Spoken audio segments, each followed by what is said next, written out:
Örgümü Dediniz kanalımdan dünyadaki tüm dostlara selamlar, sevgiler, saygılar. Örgümü Dediniz kanalıma hepiniz hoş geldiniz. Bu videomda sizlere görmüş olduğunuz bu karo desenli mozaik tekniği kullanarak yapmış olduğum bu güzel çalışmanın nasıl yapıldığını anlatmak ve paylaşmak istiyorum. Umarım sever ve beğenirsiniz arkadaşlarım. Beğeni ve yorumlarınızı videomun alt kısmında yapabilirsiniz. Ayrıca paylaşımda bulunarak daha çok kişilere ulaşımını sağlayabilirsiniz. Evet, mozaik tekniği kullandım ve keserek yaptım arkadaşlarım. Keserek yapılması sizi böyle gözünüzü korkutmasın arkadaşlarım. Çünkü gayet kolay, eliniz alıştıkça ve projeleriniz daha büyük olacağı için hiçbir zorluk yaşamadan böyle hem de her sırada yeni bir başlangıçmış gibi durduğu için daha kolay gelecektir. Güzel görünmesi için özellikle böyle keserek yapmamız gerekiyor. Evet, modelimi yaparken kullanmış olduğum ipim Alize Cotton Gold'un. Biri siyah, biri de böyle kırmızı bir rengi.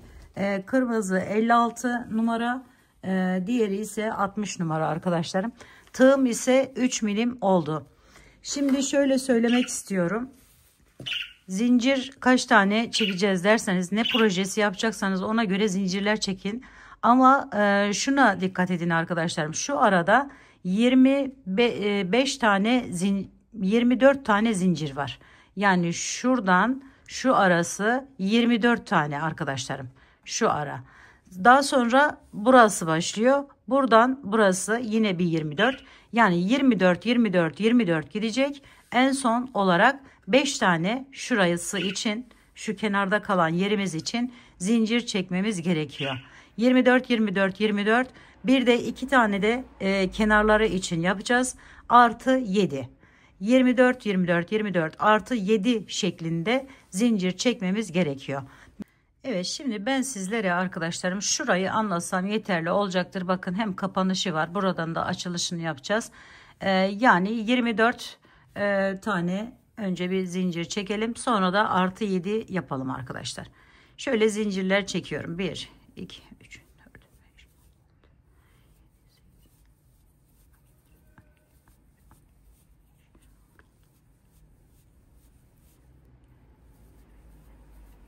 Şimdi 24 zincire artı 7 demiştik arkadaşlarım. 7 tane daha çekiyorum. 1 2 3 4 5 6 7.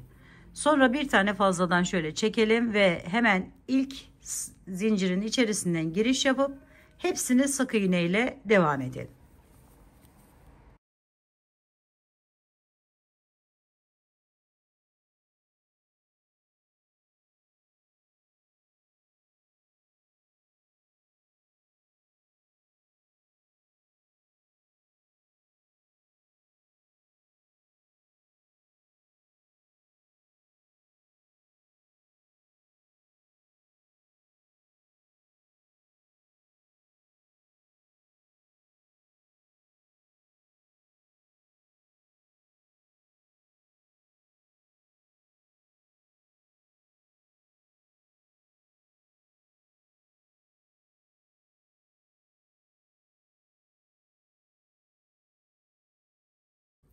Şu fazla ipi de şu şekilde alıyorum.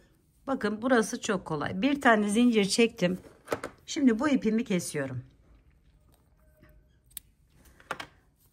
Sonra diğer renk ipimi alıyorum. Evet arkadaşlar, şimdi bakın, şu dönüş yaptığımız zincirimizin içerisinden giriyoruz. Bu ipimi alıyorum. Şöyle. Sonra bir tane zincir çekiyorum buraya. Ve şu V gibi olan sık iğnelerimin üzerindeki yerlerin arka kısımlarından giriş yaparak sık iğneler yapıyorum sona kadar. Bakın şöyle. Şuralardan alıyoruz. Devam ediyoruz.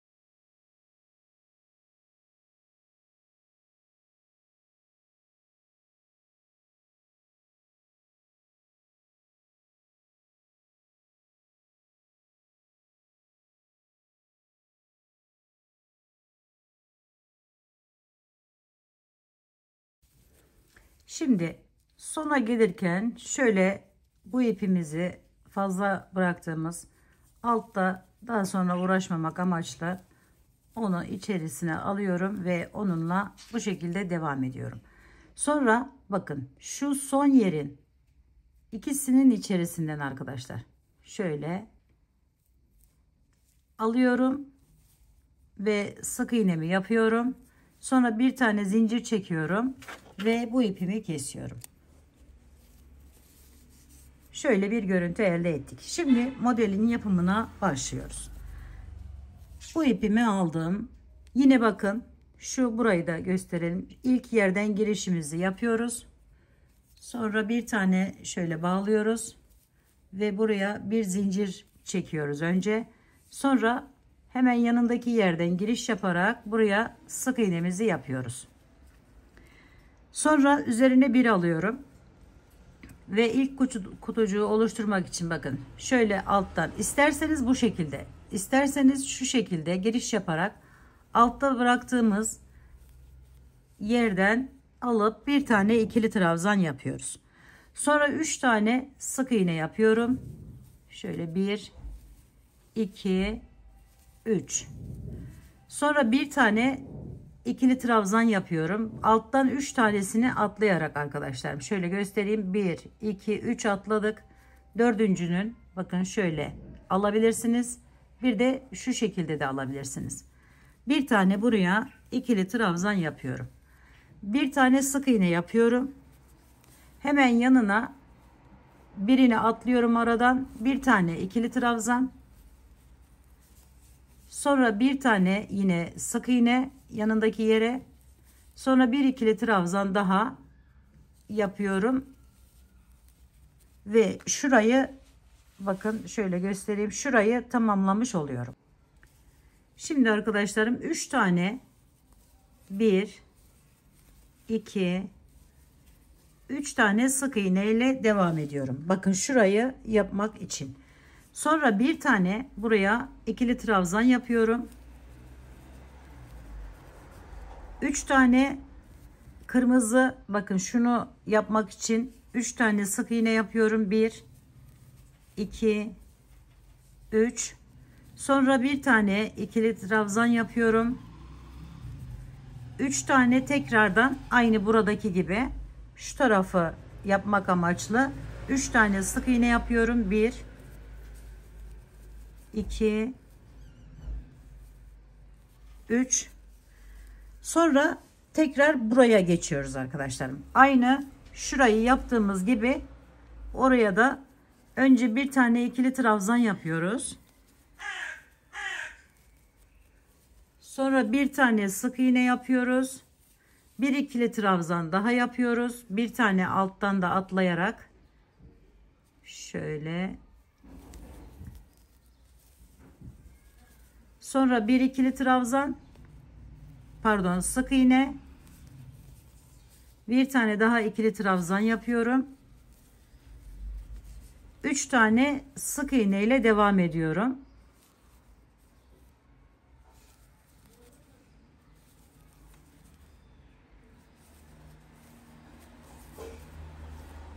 Sonra bir tane ikili trabzan yapıp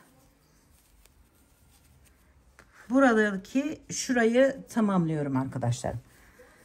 Şimdi bu artık kenarda kalan yerim. Buradan aynı şekilde siz devam edeceğiniz için mesela bunu yaptıktan sonra yine aynı şekilde bir ikili trabzan, bir sık iğne, bir ikili trabzan, bir sık iğne şeklinde devam ediyorsunuz arkadaşlar. Şöyle bitiriyorum bakın. Şu en son yerden ikisinden birlikte aldım ve birleştiriyorum. Sonra ipimizi kesiyoruz. Şöyle bir görüntü ortaya çıktı arkadaşlar. Şimdi diğer renk ipime geçiyorum. Şöyle girişimi yapıyorum yine kenardan. Sonra bağladım. Bir tane zincirimi çektim. Hemen yanındaki yere sık iğnemi yapıyorum. Sonra bu ikili trabzanımın üzerine yine sık iğnelerimizi hep arkadan alıyoruz arkadaşlar. Şöyle girişimi yaptım ve buraya bir tane daha sık iğnemi yapıyorum. Sonra 3 tane bu boşluğa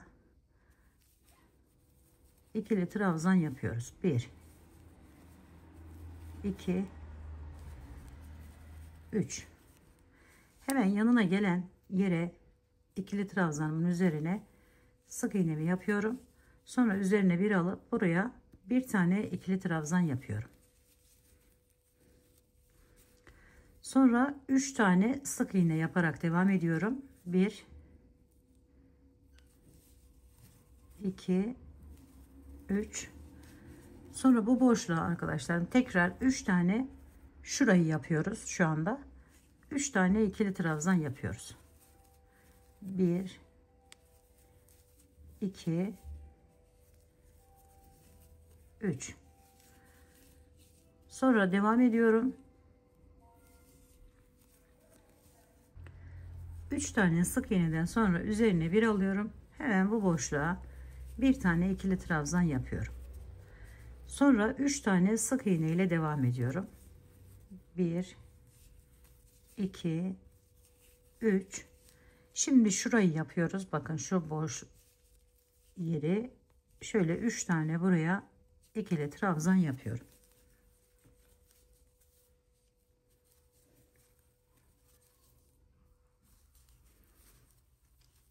Yanında devam ediyorum. 3 tane sık iğne yapıyorum. 1 2 3.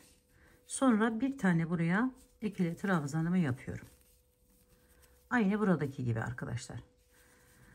Sonra sık iğne ile devam ediyorum. 3 tane 1 2 3. Sonra bir tane bu ortaya ikili trabzan yapıyorum. Sonra sık iğne 3 tane ikili trabzan yapıyorum buraya.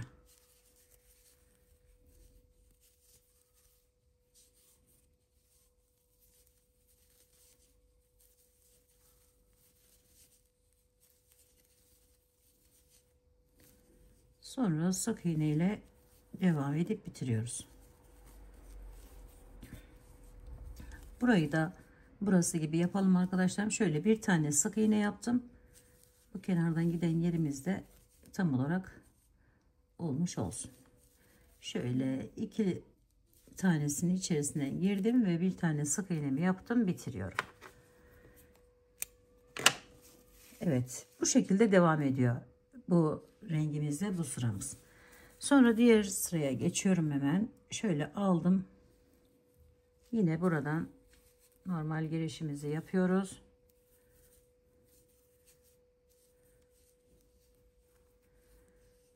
Şimdi bu ilk başlangıç yerimiz olduğu için bu ikili trabzanın üzerine bir ikili trabzan daha yapıyorum.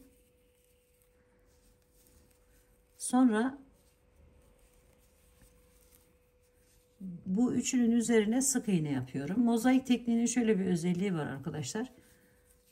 Sık iğne olan yerlere ikili trabzan yapabiliyoruz. İkili trabzanların üzerine ikili trabzan yapamıyoruz. Şimdi şu şekilde yaptıktan sonra 3 tane buraya geliyorum. Buraya bir tane daha ikili trabzanımı yapıyorum.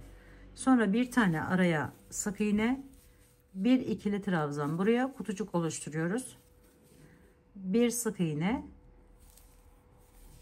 bir ikili trabzan daha yapıyorum ve sık iğneler ile devam ediyorum. 1 2 3. Sonra dördüncüye geldiğimde bakın alttan alıyorum ve buraya bir tane ikili trabzanımı yapıyorum. 3 tane sık iğne yapıyorum. 1 2 3. Sonra tekrar bu tarafına da aynı şekilde bir tane ikili trabzan yapıyorum. Devam ediyorum. 1 2 3. Sonra bunların üzerine bir tane ikili trabzan, bir tane sık iğne, bir ikili trabzan daha, bir tane sık iğne, bir ikili trabzan daha yapıyorum. 3 tane sık iğne yapıyorum. 1. Bu fazla ipleri de şöyle alıyoruz alttan. 2 3. Sonra ikili trabzanımı yapıyorum. Sık iğnemi yapıyorum. İkili trabzanımı yapıyorum. ve sık iğne ile bitiriyorum. Yine şöyle ikisinin içerisinden giriş yapıp alarak.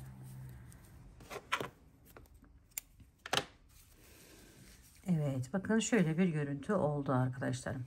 Şimdi üzerine devam edelim.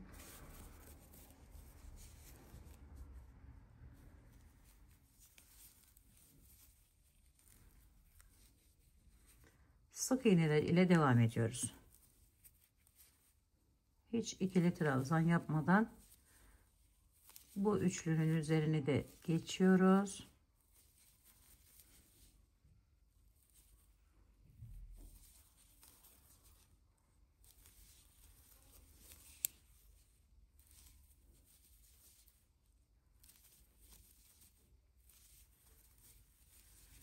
Şuraya kadar devam edeceğim arkadaşlarım. 2 tane daha yapıyorum. Şimdi buraya bir tane ikili trabzan yapıyorum. Bu da bakın burası. Şu sırayı yapıyoruz şu anda. Şöyle bir tane devam ediyorum. Sık iğne ile 5 tane. 1 2 3 4 5. Sonra hemen bitimine bir tane daha ikili trabzan yapıyorum. Sonra sık iğneler ile devam edip bitiriyorum.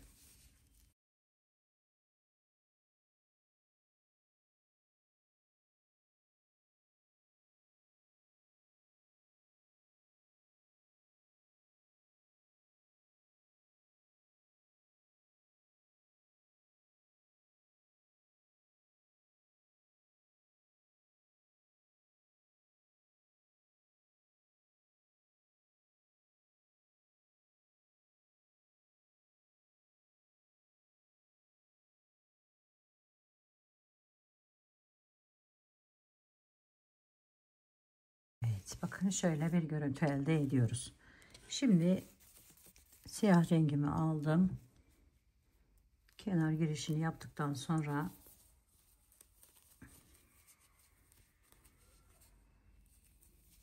bu kenardaki giden yerim. Şimdi buranın üzerine bir şöyle hemen bir tane de yanına 2. Sonra üzerine bir alıp bu 3 tane yerim vardı. Ortasındakinden giriş yapıyorum ve buraya bir tane ikili trabzan yapıyorum. Aradan şimdi devam ediyorum arkadaşlarım.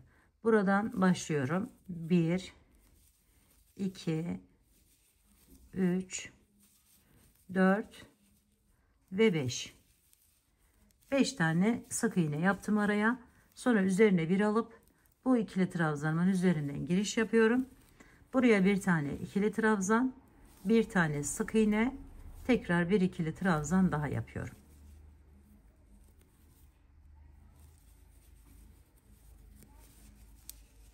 Şimdi burada şurayı yapmış olduk. Buradan yine 2 tane şöyle 1 2 3 sık iğne yaptım.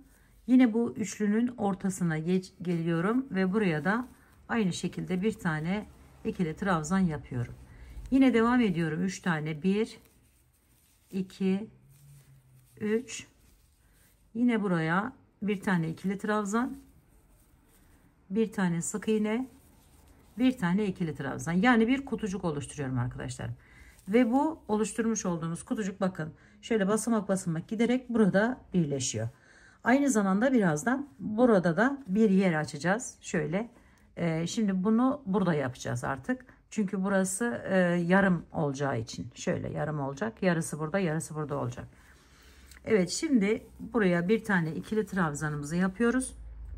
Sonra bunun ortasına gelen yere kadar yani 5 tane sık iğne ile devam ediyoruz. 1 2 3 şöyle 4 5 ortaya geldik. Bakın hemen bir tane ikili trabzanımızı yapıp yine 5 tane sık iğne ile devam ediyoruz.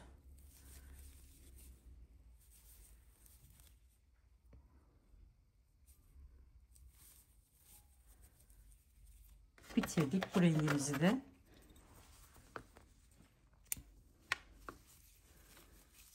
Şöyle oldu bakın. Şimdi hemen diğer rengime geçiyorum.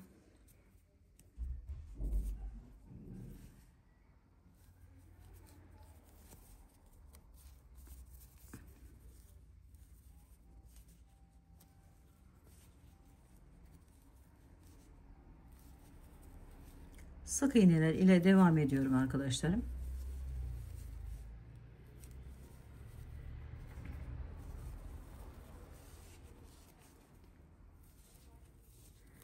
Şimdi yeni bir kutucuk başlayacağım. Bakın bu rengimle buraya kadar gidecek olan bir kutucuk başlayacağım. Şöyle geldim. Son 3 kaldı. Bakın 1 2 3 tanesi kaldı. Hemen ilkine ikili trabzanımı yapıyorum. Bir tane sık iğne yapıyorum. Bir ikili trabzan daha yapıyorum. Sonra burayı sık iğne ile devam ediyorum. Sayalım şöyle birlikte. 1 2 3 4 ve 5 tane. Bu ortayı bakın şurası bir tarafına ikili trabzan yapıyorum. Bir tane sık iğne yapıyorum. Bir tane ikili trabzan yapıyorum. Sonra yine sık iğneler ile devam ediyorum. 1 2 3 4 5. Aynı bakın buradaki gibi. Şimdi buraya bir kutucuk oluşturuyorum. Böyle devam ediyor arkadaşlar. Her sırada aynı işlemi yapıyoruz. Devamına gelen yerde de, yani burada sadece bu kadarlık bir şey yapacak değilsinizdir. Şöyle aynı şekilde devam ediyor. O yüzden zaten hani bu kadarını anlatsam yeterli olacak diye düşünüyorum. Evet, şimdi şöyle aldım. Tekrar sık iğneler ile devam ediyorum.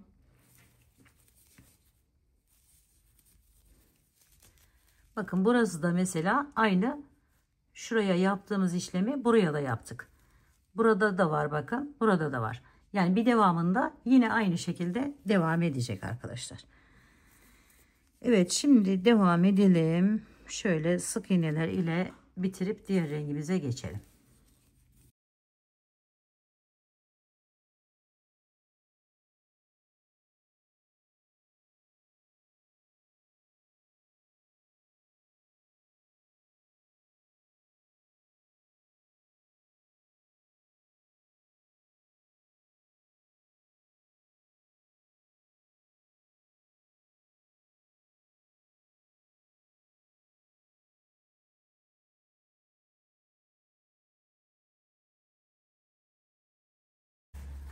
Şimdi kenarda bir tane yaptıktan sonra bakın buraya giriş yapıyorum.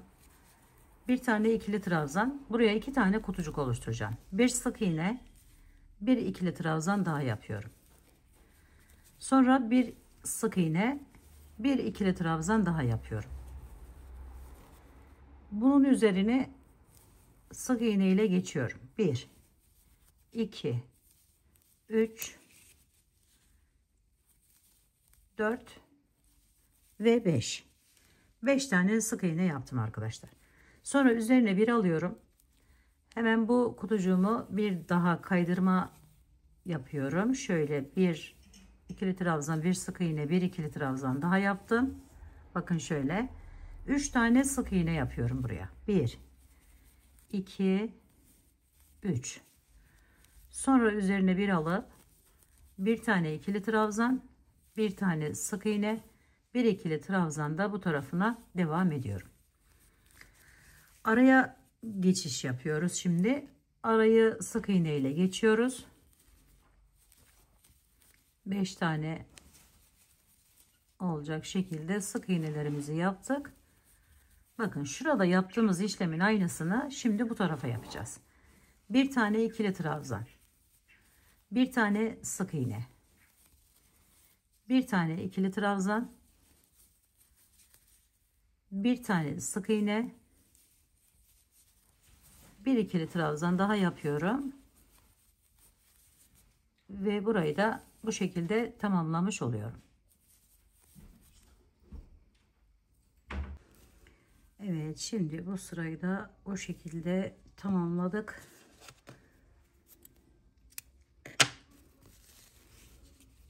Şöyle bir görüntü elde ettik arkadaşlar. Bakın şöyle.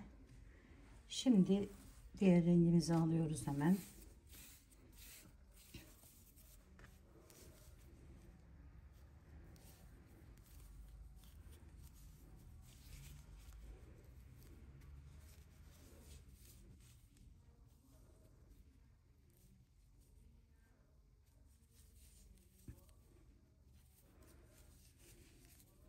Buraları sık iğne ile geçiyoruz.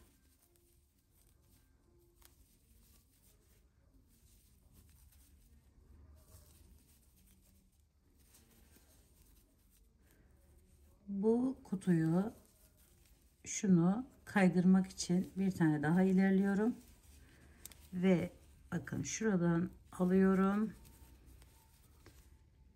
Bir ikili trabzan, bir sık iğne, bir ikili trabzan daha yapıyorum buraya. Bu şekilde. Sonra yine sık iğneler ile devam ediyorum. Burayı da tamamlamış olduk arkadaşlar. Bakın buraya herhangi bir şey yapmadan şöyle sık iğneler ile geçiyorum.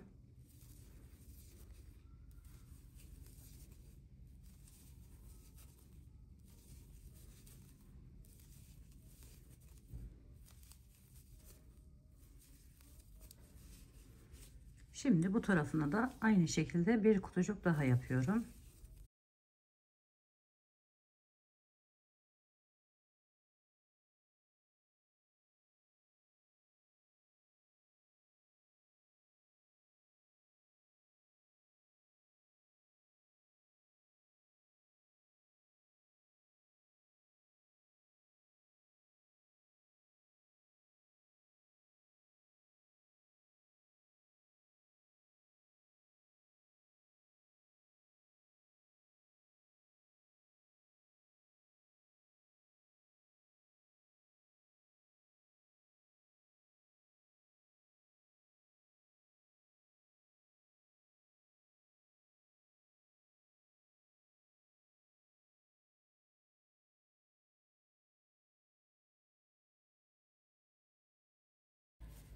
Bir tane buraya ikili trabzan yapıyoruz. Sonra aradaki bu 3 yere 3 tane sık iğne ile devam ediyoruz. 1 2 3. Bakın şuraya geldim. Bu kutucuğu bu tarafa doğru, şu arkadaşlarım, şuraya gideni yapıyorum şu anda. Şöyle aldım. Bir tane ikili trabzan, bir tane sık iğne, tekrar bir ikili trabzan daha yapıyorum. Sonra yine şöyle aldım. Devam ediyorum.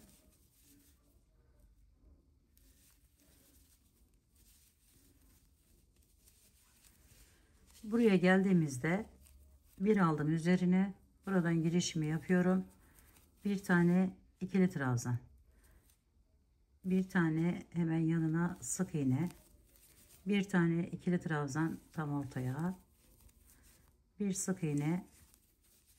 Bir ikili trabzan daha yapıyorum. Sonra sık iğneler ile devam ediyorum.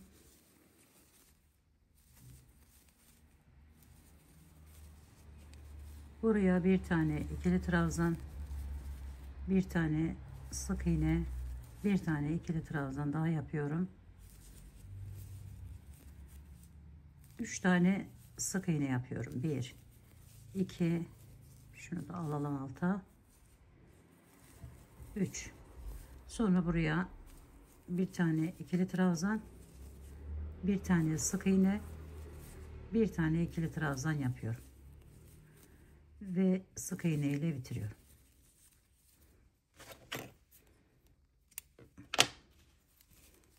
Evet, bakın şöyle bir görüntü elde ettik arkadaşlar. Şimdi diğer rengimize geçiyoruz.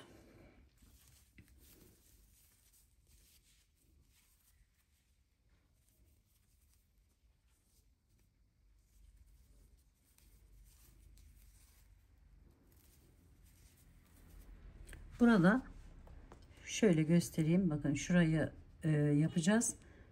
Şuradan bu şekilde şu kapattığımız yeri tekrar başlıyoruz arkadaşlar.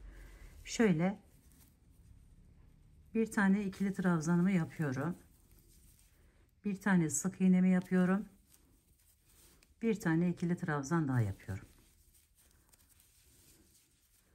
Sonra devam ediyorum. Sık iğneler yaparak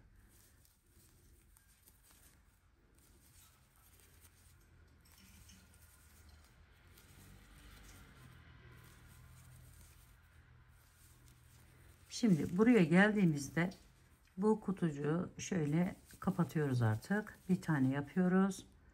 Bir tane sık iğne yapıyoruz. Bir tane daha ikili trabzan yapıyoruz. Bu şekilde bir görüntü elde ediyoruz. Şimdi bu araya 5 tane 1 2 3 4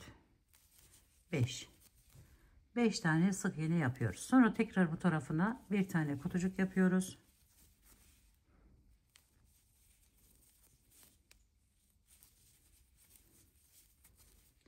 Sonra sık iğneler ile devam ediyoruz.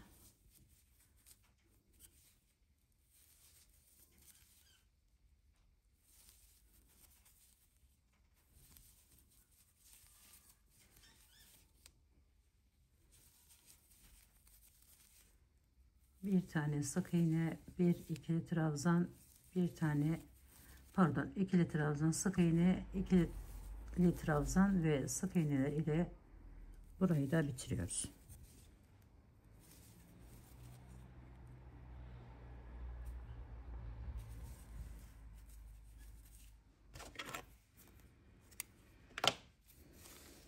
Evet, bakın şöyle bir görüntü elde ediyoruz arkadaşlar. Şimdi diğer rengimize geçelim.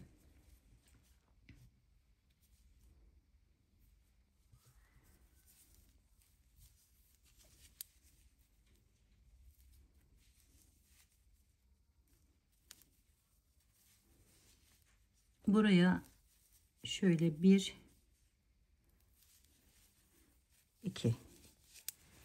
iki tane pardon iki tane sık iğne ile geldim.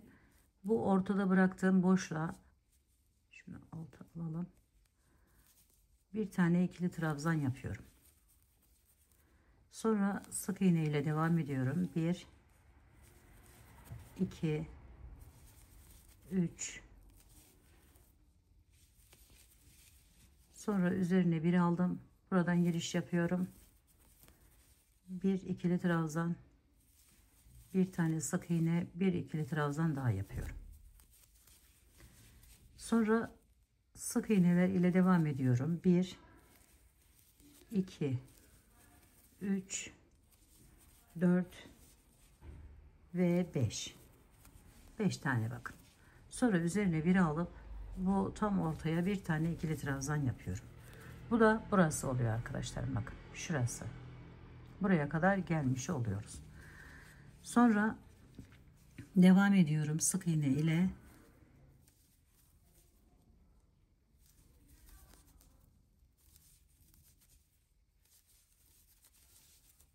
Sonra üzerine bir alıp buraya bir tane kutucuk yapıyorum.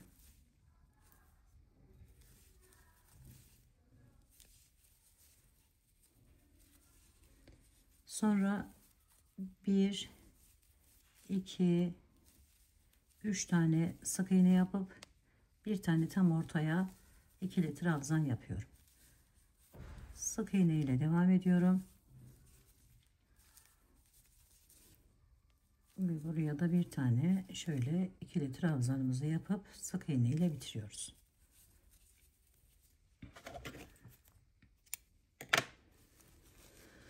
Evet, görüntümüz bu şekilde geldi arkadaşlar. Şimdi diğer rengimi alıyorum hemen.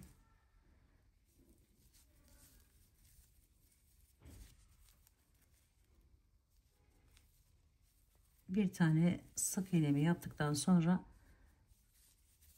şu arada bakın bir hemen yanına bir tane ikili trabzan yapıyorum. Sonra araya 1 2 3, 4, 5. 5 tane sık iğne yapıp üzerine bir alıp buraya bir tane ikili trabzan yapıyoruz. Sonra sık iğneler ile devam ediyoruz. 1, 2, 3, 4, 5. Burayı tamamladığımız için ve yeni bir yer, yani şurayı açacağımız için bu kırmızıyı şöyle göstereyim, şurayı yapıyoruz. Bir taneye düşürüyorum arkadaşlar. Yani sadece buraya bir tane ikili trabzan yapıyoruz. Şöyle. Sonra araya 5 tane 1, 2, 3, 4, 5 sık iğne yapıp tekrar bunun üzerine bir tane ikili trabzan yapıyoruz. Devam ediyoruz sık iğneler ile. 1, 2, 3, 4, 5 ve buraya gelip buraya bir tane ikili trabzan, yine 5 tane sık iğne yapıp devam ediyoruz.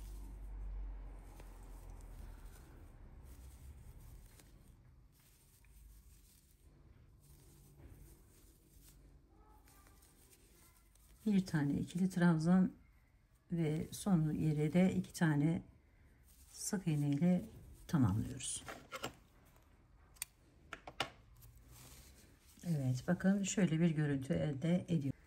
Diğer rengime geçtim arkadaşlar. Sık iğnemi yaptım. Sonra tekrar bir tane daha hemen kırmızının üzerine yaptıktan sonra bir tane buraya ikili trabzan, 3 tane araya sık iğne, 1, 2, 3, sonra bir tane bu tarafına ikili trabzan, sonra 1, 2, 3 sık iğne, üzerine bir aldım, buraya bir tane ikili trabzan, bir tane sık iğne, bir tane ikili trabzan daha yapıyorum. Şöyle. Sonra bir tane sık iğne yapıyorum, bir tane ikili trabzan yapıyorum, 3 tane sık iğne yapıyorum, 1, 2, 3, sonra bir ikili trabzan daha yapıyorum. Sonra sık iğneler ile devam ediyorum. Bir tane, bu da bu tarafa gelecek çünkü. Sonra buradan aldım. Hemen buraya da bir tane kutucuk yapıyorum. Bir ikili trabzan, bir sık iğne, bir ikili trabzan daha. Sonra sık iğne ile devam ediyorum. 3 tane, 1, 2, 3. Sonra üzerine bir alıp bir tane ikili trabzan, 3 tane sık iğne yaparak devam ediyoruz. 1, 2, 3, sonra bir tane ikili trabzan, sonra sık iğne ile devam ediyoruz ve bitiriyoruz.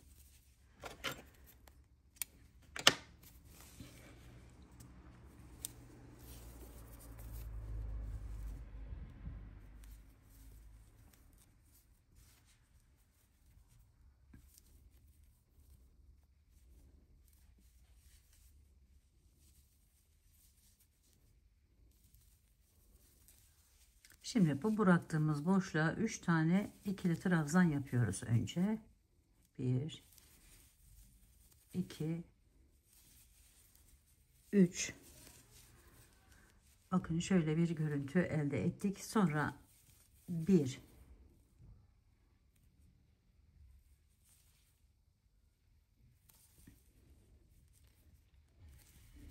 2, 3 tane sık iğnemizi yaptık. Bir tane ikili trabzanı buraya yapıyoruz ve burayı sık iğne ile geçiyoruz.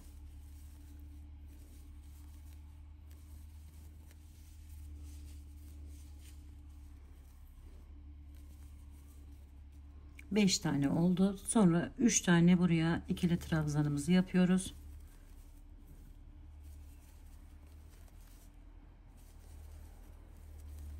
Tekrar 5 tane sık iğne ile devam ediyoruz.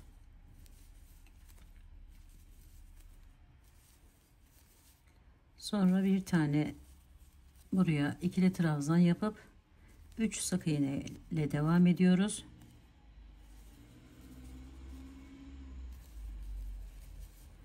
Üç tane de ikili trabzan yapıyoruz boşluğa.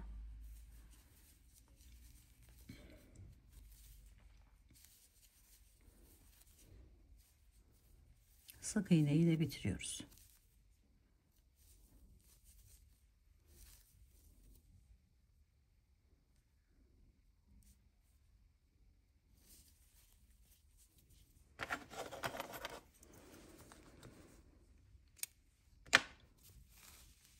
Evet, bakın yavaş yavaş böyle ortaya çıkmaya başladı modelimiz.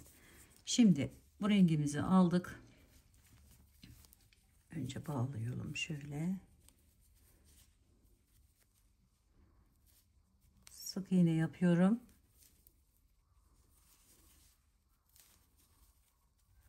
Ve bunun üzerine yine bir tane ikili trabzan yapıyorum. 3 tane sık iğne ile devam ediyorum. Sonra bir ikili trabzan da buraya yapıyorum arkadaşlar. Sonra 3 tane sık iğne yapıyorum yine. 1 2 3. Sonra bu kutucuğumuzun üzerine aynı şekilde bir kutucuk daha yapıyoruz. Şöyle bir ikili trabzan, bir sık iğne, bir ikili trabzan. Sonra bir tane araya sık iğne, üzerine alıp bunu da kapatıyoruz. Şöyle bir tane ikili trabzan, 3 tane sık iğne, sonra bir ikili trabzan daha yapıyoruz. Sonra bir tane araya sık iğne yapıp tekrar buraya aynı kutucuğumuzun üzerine bir kutucuk daha yapıyoruz.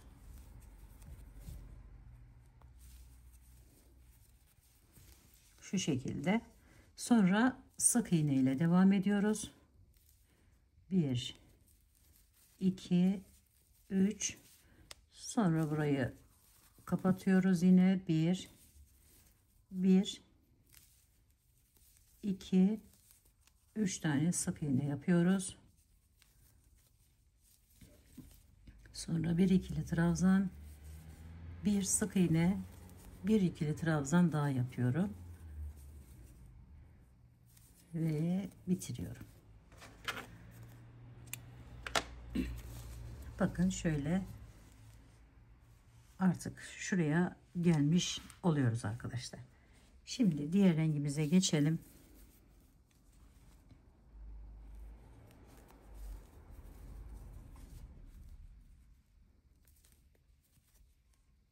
Yine buraları sık iğne ile geçiyoruz.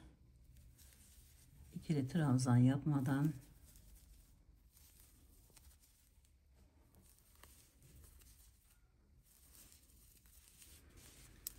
Şimdi buraya geldik. En son bu siyah olanın üzerine iki sık iğne yaptıktan sonra üzerine bir alıp buraya bir tane ikili trabzanımızı yapıyoruz bu şekilde.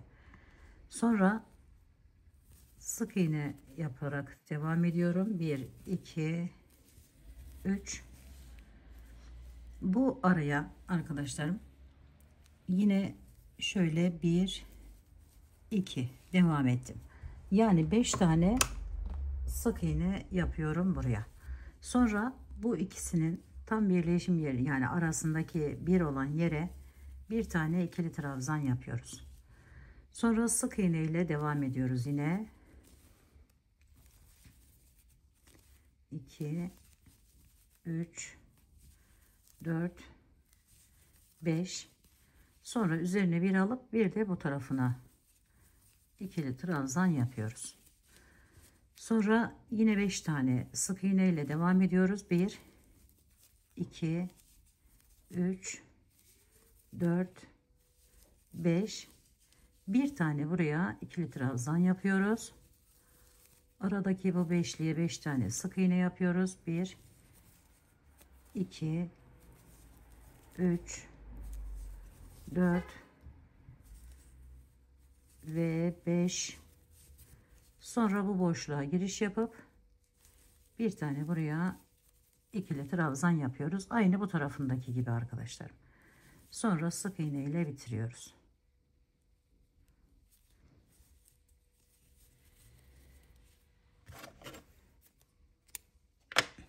Evet, bakın şöyle bir görüntü ortaya çıkıyor. Yani şu kısmını tamamlamış olduk. Yeni yerimizi tamamlamış başlayacağız şimdi. Şu üst kısmına aynı burada yaptığımız gibi açılarak devam edecek arkadaşlar. Evet, şimdi diğer rengimize geçelim.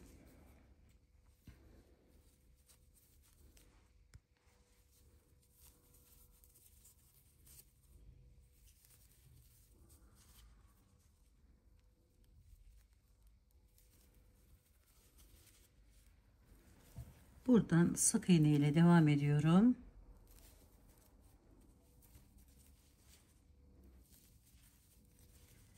Bunun tam ortadakine bir tane ikili trabzan yapıyorum. Sonra 1 2 3 tane sık iğne yapıyorum. Üzerine bir alıp bir tane kutucuk oluşturuyorum buraya. Bir ve ikili trabzanımızı yaptık. Şimdi 1 2 3 4 ve 5 tane sık iğneden sonra üzerine bir alıp tam ortaya bir tane ikili trabzan yapıyoruz şu şekilde. Sonra sık iğne ile devam ediyoruz. 1 2 3 4 5 buraya da tekrar bir ikili trabzan, yani bir kutucuk oluşturuyoruz. Bir sık iğne, bir ikili trabzan daha yapıyoruz. 3 tane ilerliyoruz. 1 2 3 sonra bir tane tam ortaya ikili trabzan yapıyoruz. Sonra yine sık iğne ile devam ediyoruz. 1 2 3 ve buraya bir tane ikili trabzan yapıp burayı da tamamlıyoruz. Evet, şöyle bir görüntü elde ediyoruz arkadaşlar. Şimdi diğer rengimize geçelim. Evet, diğer rengime geçtikten sonra sık iğne ile geliyorum. Şimdi buraya bir tane ikili trabzan yapıyorum. Bir tane sık iğne, sonra bir ikili trabzan daha yapıyorum. Tıpkı burayı kapattığımız gibi bir görüntü bakın elde ediyoruz. Sonra devam ediyorum sık iğneler ile 5 tane sık iğne yaparak geldim. Şimdi üzerine bir alın, bir tane buraya ikili trabzan, buraya bir kutucuk oluşturacağım. Bir tane sık iğne, bir ikili trabzan daha yapıyorum. Bir tane kutucuğumu tamamlamış oluyorum. Sonra 5 tane sık iğne ile devam ediyorum. 2 3 4 5 sonra bakın buraya geldik. Buraya hemen bir kutucuk daha oluşturuyoruz. Şöyle aldık. Bir tane ikili trabzan, bir sık iğne, bir ikili trabzan daha. Devam ediyoruz sık iğne ile.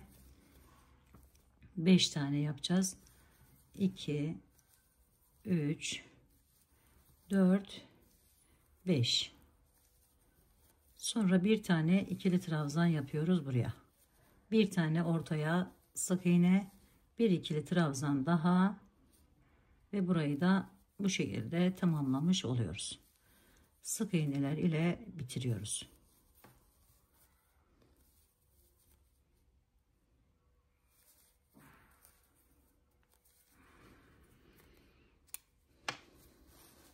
Evet. Şimdi diğer rengime geçiyorum. Şöyle bağladım.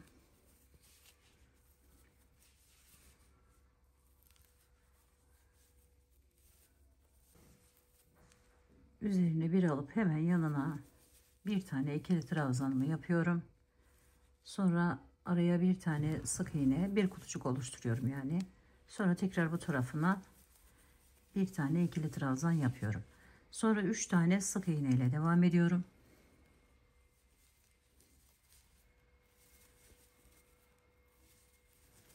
Sonra bir kutucuk da bu tarafına yapıyorum. Burayı açarken burayı da kapatıyoruz arkadaşlar. Bakın şurayı açıyoruz, burayı kapatıyoruz. Şimdi devam ediyorum. Sık iğne ile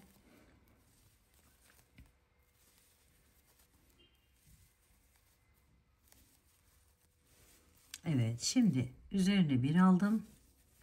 Bir tane ikili trabzan, bir tane sık iğne. Sonra tekrar bir ikili trabzan daha. Sonra bir tane sık iğne, bir ikili trabzan daha. Yeni yerim için şöyle göstereyim. Bakın şurasını tamamlamış olduk. Şöyle. Şimdi burada yaptığımız gibi devam edip tamamlayacağız. Şöyle yeni yerimizi açmış olduk. Yani şuradayız arkadaşlar. Şimdi devam ediyorum. Sık iğne yaparak 2 3 4 5. Sonra üzerine bir alıp hemen buraya bir tane kutucuk yapıyorum.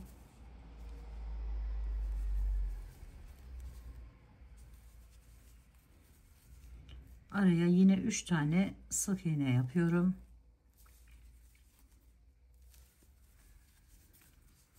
Sonra tekrar bir de bu tarafına ikili trabzan yapıyorum. Bir tane sık iğne, bir ikili trabzan daha yapıyorum. Bir kutucuk da burayı tamamlamış oluyoruz.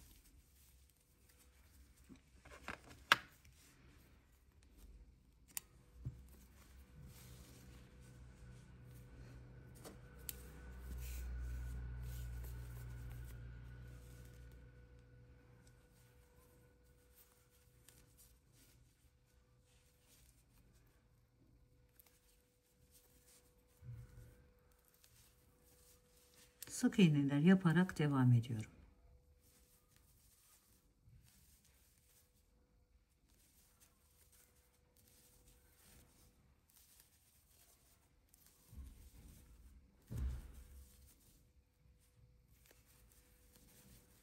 Sonra buraya kutucuğumu tamamlıyorum.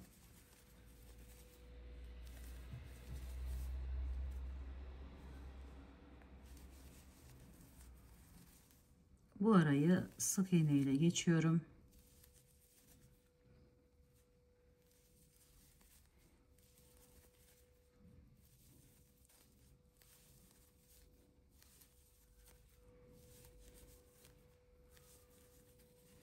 Bu şekilde bakın. Sonra üzerine bir aldım. Buraya ikili trabzanımı yaptım. Bir tane sık iğne, bir ikili trabzan daha yapıyorum. Ve sık iğneler ile bitiriyorum.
Evet arkadaşlar, bakın bu rengimizi de bu şekilde tamamladık.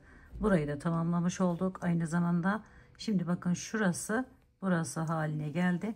Bir üstte çıkarken de bu şekilde devam ederek modelimizi tamamlamış oluyoruz arkadaşlar. Evet, umarım sevmiş ve beğenmişsinizdir. Yapacak olan arkadaşlarıma şimdiden kolaylıklar diliyorum. Örgü dediniz kanalıma abone olmayı, beğenmeyi, yorum yapmayı, paylaşımda bulunmayı unutmazsanız çok mutlu olurum. Bir dahaki en farklı, en değişik örgü model, teknik ve tasarımlarında görüşmek üzere. Hoşça kalın, sağlıkla kalın, Allah'a emanet olun arkadaşlar.